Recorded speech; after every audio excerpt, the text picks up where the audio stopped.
8:32 News Talk Saga 960 Raw. Mike Richards.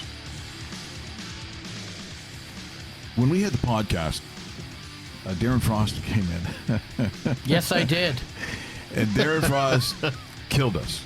Killed everything. And I got to tell you, whenever we had like I sort of made like a reel, sort of a best of that time. Mm-hmm. And if I have to MC or you're a keynote speaker or one of those things, I used to run this reel. Your Wayne Gretzky story when it came to classic. that and that whole, it would always bring the house down. Mm-hmm. It was, and I'll tell you, we get a chance to have, comics coming in and it's just such a hard, like a truly not what people think. Like it's not a job. It's just your lifestyle. It's who you are. You got to do it. You do it sometimes, and there's a monetary value to it. Sure, very rarely in Canada, but yeah, there is, yeah. But then, or it's just being sad. Yes. Somewhere that's not close to your home. Yes. And hoping you get a sandwich. Yes. I mean, it really can a sandwich? Do you get sandwiches in showbiz? Wow, you guys are fancy. I'm lucky to get a Subway coupon at the end of the gig. And I got to buy 5 subs to get the free sub. And I find out everyone gets that coupon. That's right. You're not special. But you kind of are. You've been doing this for how many years now? Almost 30 years now. Oh, my God. 30 years. Yeah, it's sad, isn't it? I haven't figured it out after 30 years. I haven't figured it out. Maybe I should have been an electrician. And are you a married man? I am married. I've been married almost 20 years. So someone, in show business and married. Yeah, I know. Someone's really paid the price too. Then, Yeah, haven't I know. Yeah, And my kids kind of know who I am. They sometimes see Dad passing in the wind. So story yelling. Yes, my new album. The new album. Did it debut at number 1 on iTunes? It debuted at number 1, and in Canada, that's 4 copies in a row. Okay. If someone buys 4 copies at once, no. Boom. Boom. It's debuted at number 1, and then, it fluctuates every day. It's still in the top 10, but sometimes it drops down to 5. It turns out when I debuted, I was number 1, Weird Al was number 6, and all the other in the top 10 was this French guy in Quebec. He had like 8 albums out at once. I'm like, 8 albums? Like... It was unbelievable. Why would you do? Good strategy though, because if you and Weird Al have 2 positions, the other guy has the other 8. Yeah. If you would have done 9, you could have had all 10. I know. Who's doing 8 albums? The French are so weird. Like, honestly, who does that? Yeah, I don't know. And what's the material? Because half of it, I think, is probably sound effects. I got to be honest. Well, they like they're wacky. Yeah, I'm not going to lie. They're culturally different. Yes, for sure. But, I will say this, and we love to, make fun of Quebec and all that, but I do say all the time, at least they support their culture. Hugely. And they make sure it stays. And if they want that kind of comedy, it's not my kind of comedy, but it's theirs, and they want to support it, they support it with their dollars. It's like Aboriginal talent, right? They always support their own. In Canada... Not so much with everything else, the rest of the country. It's really true. Like when we talk about sports, I said if in an Olympic year we took out all the Francophone participation, yes, we'd lose literally almost all our medals, right? Because they do support it. Yes, and like just for laughs, the fact that they thought they could do a comedy festival back when there was none. Yeah. Like when that first started back in I'll tell you. It's been 25 years. Like I would say 80s. I remember seeing it in university. Well, longer, yeah. And I'm like, what do they mean they're doing a comedy festival? Like where else? Where else would there been one? I don't know of anyone in the major cities across. Not that the time. States. They were the first, and that's why they had. In the beginning, it was a bit rocky, I think, but within the first 5 years, it became a premier thing, and now it's been going around 30 years and or longer because it did start in the 80s. And I know some of the comics that did the first one, and they're like, they can't believe how big it's become. No, it's a juggernaut around the world. You must have. You've performed. I've done it twice. I did it. I did the Nasty Show in 05 with Jim Jeffries and Doug Stanhope and a bunch of other dirty really comics. Cool. Nice. Yeah. But I haven't been back since. I've been doing a lot more cartoon voices and living in Barrie with my children. Yeah, but see, cartoon voices. That's where the money is. Absolutely. I can only, we'll come back and. Yeah, I want to know more about these cartoon voices because I'm guessing as a person that has watched 17 hours of Treehouse a day. You know my voice. I may have heard your voice somewhere, and we're going to tell you more about that. People are like, he was doing cartoons? What kind of cartoons are these? No, it's not those kind of cartoons. Not that you'd be adverse to doing those cartoons. No, sure, I'm down. Yeah, of course. Here's Dave in the traffic. We'll come back on the other side with Frosty. Thanks so much, Mike. 401, a little bit of problems this morning. Mississauga Road has a vehicle stopped on the road as you make your way onto the highway. Volume itself on the highway, it's just packed. It is the 401 this hour. Here, Ontario has a notification also getting one near Tompkin Road. Dixie as well. 410 Brampton. Just a slow go as you make your way south onto the 401. Erin Mills Parkway and the 403 has a notification as well. On the opposite side of it, Southdown and the 403 leading to Etobicoke, quite busy as well. Lots of volume out there. It is 8:37, -3, feeling like -7. Plenty of sunshine in the forecast right now. Actually, let's upgrade that. It's 0 degrees. Feels like -5. Plenty of sunshine. Going up to a daytime high of 5 degrees. The sun will continue throughout the day. Checking the Lakeshore West, it's been an excellent morning. Very few problems. There is one update. The 749 eastbound West Harbour to Union Station is a 5-minute delay. Train is moving, but that is the only report so far. Everything else on time. It is 8:37 on Newstalk, Saga 960. Hang on. There'll be more gambling, booze, and neat talk, sprinkled in with sarcasm, condescension, and insults. This is Raw Mike Richards, brought to you by Bell Lifestyle Products. Now, your tour in April, solo? Like, will you be going out? I'll be going with some local comics in each place, but this is the first time in 5 years I'm going to go coast to coast and north. So I'm going to be going all the way from PEI in Newfoundland all the way to Vancouver and Victoria, and as far north as Whitehorse. Wow. You want to Whitehorse? I'm going all the way to Whitehorse. So who books this? Who does that schedule for you? Some of this is through agents, and a lot of it's on my own. Because in Canada, it's like in anything, in any form of show business in Canada, you have to do it for yourself. Right. You can't rely on anyone. Right. There's just no way you can rely on anyone. If you do, then the phone's not going to ring. Right. The only reason I've stayed in 30 years is because I've kind of bobbed and weaved and did different jobs with different hats. Sometimes I don't even book myself. I book friends of mine, and I kind of help them out because then they're going to eventually help you out. That's how it is. Like in Canada, they kind of run from controversy, whereas in America, they accept it and they embrace it. So even from a media standpoint, I'm not dogging it. It's hard when you're a dirty comic to get on radio. So when we come back, that's what we'll talk about. Sure. We'll get to the controversy. Will be great. Right. How long is that tour for? Like, because if you're going that far, like, it's not done in 10 days. No. We'll talk about that. Yeah. Perfect. Good. Now, I'm trying to think of the guys that you would work with, quote unquote, the dirty comics. Mm-hmm. Like Rob Pugh was not in that category. Well, he would be considered dirty. Rob would be. Yeah. Kenny Robinson, Aaron Berg, Jason Rouse, Terry Clement. Yeah, Jason. Is Jason? He's a Hamilton guy, isn't he? Originally from Hamilton, now lives in Los Angeles. Yeah. Aaron lives in New York. Most of the dirty comic, Derek's again, but he's based out of Montreal. Most of the dirty comics have to move away. They have to go to the States. Who would be the biggest of the dirty comics south of the border? Who's kind of the... Jim Jeffries. Jim Jeffries is? Yeah, probably.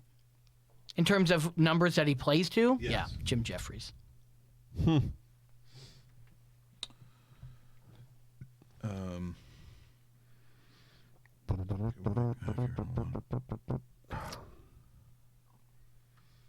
And if Dice came back, it would be Dice again. Is Dice playing? He's not. He kind of comes back. He does some stuff in Vegas and stuff, but he doesn't really tour that much. God, it's funny. You listen on the Sirius XM, where the comedy channels are. Sure. There's a bunch of them. And people forget, because they always hear the big stadium ones, right? It's always like the people. But when you hear some of those club ones, where you can hear the air conditioning in the background, holy fuck, is it uncomfortable? Oh yeah, it's the real stuff. Like it's the real world. He's gone up and he's dropped cunt a couple of times. Yep. And he's like, where are you going? Oh, and you can hear the thing, and then he starts going after someone's wife, and you can hear nobody's laughing. Yep. And you hear that air conditioning in the background, and I'm like, 20 seconds. Montreal Expos game. It's so uncomfortable. Oh, wow.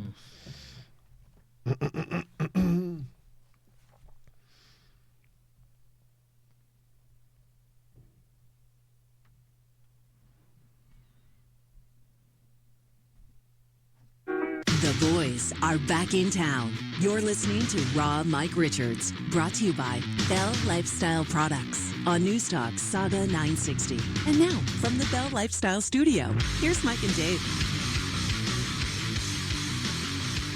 841 Newstalk Saga 960. Raw Mike Richards, Darren Frost in studio. On Twitter, one of my favorite names and handles of all time. Yep. At Comedy Whore. I'm calling myself that. That's why we can say it on radio. Yeah, that's why it's that's the rule. It's totally fine. Yes. And of course, when you work as the quote-unquote dirty comic, which south of the border means you just get booked all the time. I'm sure you're never short on dates.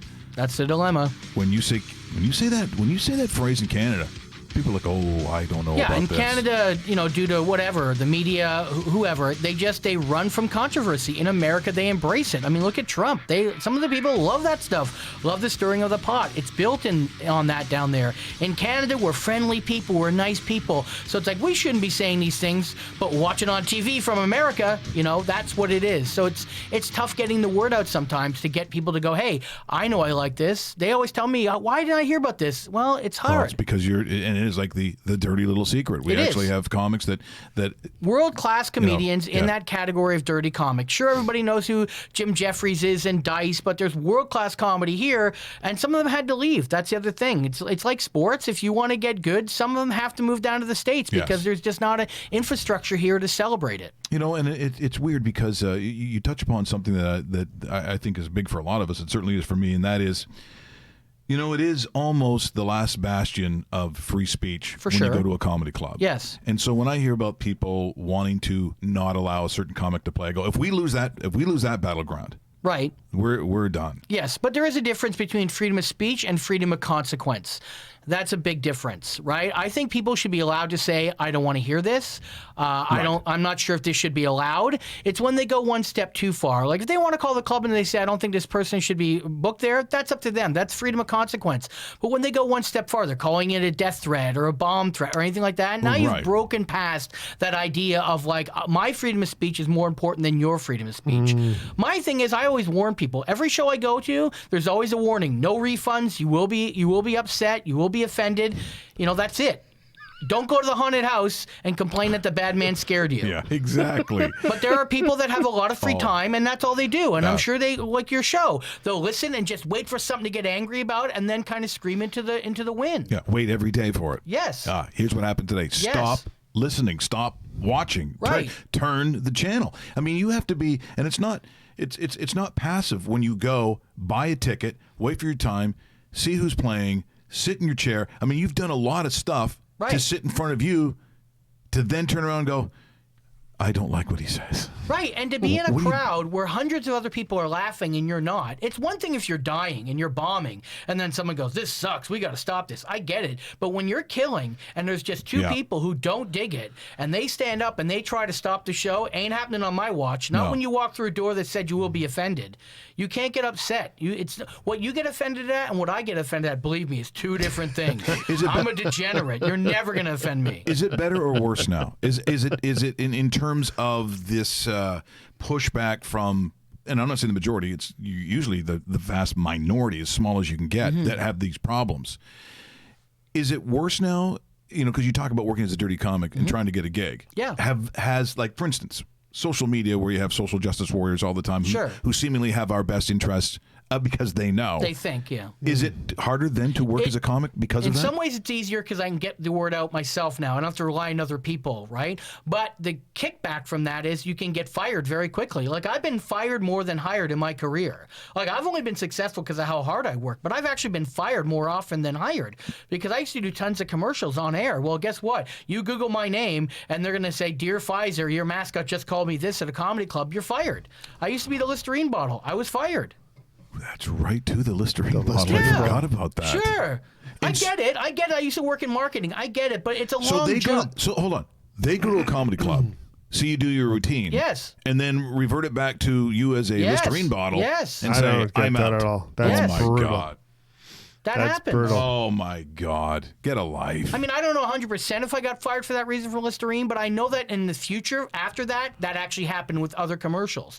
It just happens. People go, they find out, I'm going to make sure that person doesn't work. I'm going to make sure this doesn't go ahead. I'm going to make sure the company knows. This is the world we live in. That's frightening. That's like someone portraying in a movie Hitler. Yes. And then they do a Colgate ad. 100%. You really shouldn't have Hitler. Yes. With the teeth brushing. Right. I'm just saying. He should have halitosis. He's Hitler. That's exactly it. But that's the world, and I'm not saying all social justice warriors are bad people. Some fight the good fight. There is a small contingency that go too far, and they're actually screaming about something they don't really believe in. Freedom of speech to them means nothing. It's not freedom of consequence, freedom of speech. Yeah. I've fought for the right of any comic to say anything on a stage when an audience knows what they're getting. That's important to me. That's why I have the warnings up. No one goes to a Quentin Tarantino movie and expects 101 Dalmatians, right. And no one goes to 101 Dalmatians going, I hope one of those dogs picks up a gun and starts shooting people. It doesn't happen. We're in conversation with Darren Frost. He's in studio with us here. Raw Mike Richards. Interesting concept, though, with a dog shooting. Sure. Yeah, I'd see that. You'd probably be the voice of it. Yeah. Because, Dave, you have some questions about the actual cartoon work. Well, yeah. Let's get into the cartoon side of it. Where can we hear your voice? And obviously, it may not be this particular voice that you're talking to us right now. No, I do many different voices, but what tunes are we watching and enjoying on a day-to-day basis? So there's a show on right now on in Canada and the States. It's called Total Drama-Rama. It's a really big show. Yep. I play a character called Harold on that. Then there's a kid show called Ranger Rob, which is like second only to Paw Patrol in the world. Absolutely. I think it's just after 5 o'clock weekdays. Yeah, so I play Stomper the Yeti on Ranger Rob. Yes, awesome. Hey, where are we going today? That's me. See? Yes, Ranger Rob is great. Yeah, it's a great show. Even the theme song for Ranger Rob is great. Okay. Yeah. And then, you got me hooked there, Frosty. Just a whole history of other cartoons. Like, I've been in almost 15, 20 years doing the cartoons. That's awesome. And you tape those voices in different parts of Toronto in the studios and stuff like that. Is that how that kind of works? Yeah, it's still predominantly in the studio. There is a way, I'm sure soon in 5 years you'll be able to do it from home, but I like to go into a studio like this. As you know, phoners aren't great. It's hard to connect with people. Correct. Right? So I love being in a studio, seeing people's faces. So if they're not happy, I know. Yeah, let's change it up then. Yeah, exactly. Yeah. Okay, let me ask you this on a season of Ranger Rob or something like that. Do you get the full season of scripts? No, or do you you get kind of one go each. Oh, really? Every week you get a booking, and then you get that script that you're working on. So then you have to take that script. You have to, put all your notes on it, do all your work, because there's a lot of pre-work that you have to do before you record. Yeah, you just don't pick up a thing and start reading the dog was this. I'll maybe laugh some do. now. I'm not that good. But maybe somebody does. But yeah, so you get each script, and so then, a course of 13 or 26 weeks is how long it is. No, that's tremendous. I miss the big studio days, and I'm trying to think of the studio, where they recorded Tears Are Not Enough. It's not there anymore. It was on the south side of Richmond or whatever it was. Yes. And it was this massive studio where they'd have huge orchestras, and then you'd be doing like a Labatt Blue ad or something, and this cavernous hall. Yeah. Right, and they'd be like, "All right, Mike, just say your line," and you go, "Labatt Blue." Now you're laughing. Thanks. And then, it'd take you 5 minutes to walk out of the hallway. Yeah. And I'm thinking, Parking took longer. Parking took longer. It's like, I don't know if this is going to last. And of course it doesn't. No. It's now condos, like everything else. It's now condos. Yes. The going in and recording. Wow. See, that and part, running into stars, because back in the 90s, I used to run into a lot of big talent. Like, you're like, whoa, you're in this commercial, or you're doing that voice in this cartoon. It's like, that's Gilbert Gottfried. That's it. Like, you're like, okay, wow. That was, I said, we had... from Second City. Oh, he's probably with Edna too. Why am I drawing a blank? Kevin Franks. Yes. Oh, yeah, of course, Kevin. Yeah. So we does tons of cartoons. So we were talking about all the work, and I said, for the most part, you get to meet certain people.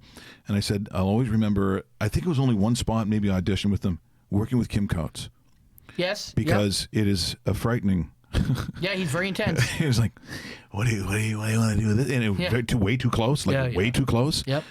Every movie or series he's in, like Sons of Anarchy, like he's killing someone. Sure. Like someone's getting a... Yeah, you got to do the research, so he probably knows how to do it. Yeah, that was a good one. Want to do another take? No, I do not want to do another take. Oh, yeah. And let me leave 5 minutes before you release him, because it's weird. Yeah. But John Hemphill and guys like that. It's weird working with stars. Like, I've worked with a fair amount of them back in my day. Like, I did Hairspray with John Travolta and Walken, and Michelle Pfeiffer had scenes with all of them. And, it's weird. It right? is weird. Because you can't, on movie sets, you're not allowed to talk to them. It's just the way it is. Is that what they do? So they're like, don't. They're It's not not looking even so for much friends. they're saying it. It's like they've got a web of people around them, because otherwise 80 people would run up to them all the time. Oh my God, you're John Travolta. You're John Travolta. So I'm working a scene with him. I literally said to him, hey, I'm going to move this. You better get out of the way. He just looked at me like I wasn't there. So I'm like, okay, we run the take. And I almost hit him with this giant, because I'm a cameraman. It's an old school. And I almost hit him and knock him over.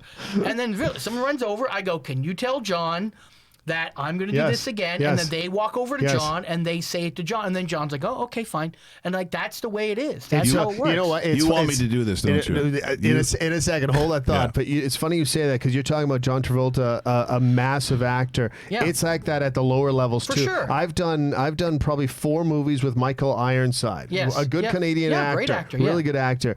You can't talk to Michael Ironside. No. And it's funny, off the set, he'll come up to me and he tapped me once on the shoulder and started bugging me. Don't talk to me. Starts laughing because one of the directors said that to me directly. Right. Me not knowing. Right. But at that level, and then it's just funny. But anyway. But you know what? People go, that makes him a jerk or not a good person. No. But what people don't realize Not at is all. this is a massive production and it's all on him. Yes. Right? Maybe not the same degree, but still, Correct. He's the star. He's got 10,000 things to think about and worry about in that moment. Yeah. And so they don't want people running up and going, I loved you in V, or I loved you in Grease. You know what I mean? Like, they don't want that. He knows they want him Ironside. thinking what's going on the next scene. Because I'll tell you something else, and I'll tell you this. When a star screws up on set, it's hilarious. When someone else screws up on set, it ain't funny. No. Not as funny. No. Okay. not as Okay. funny. Well. Now that we have John Travolta in studio, I am going to allow you to talk to John Travolta right now. But it should be, so you tell, so I'll be John, you Sure. tell, he's my people, Yeah. Yes. you tell him Yes. what you want to do, and then you tell me I'll be John. So you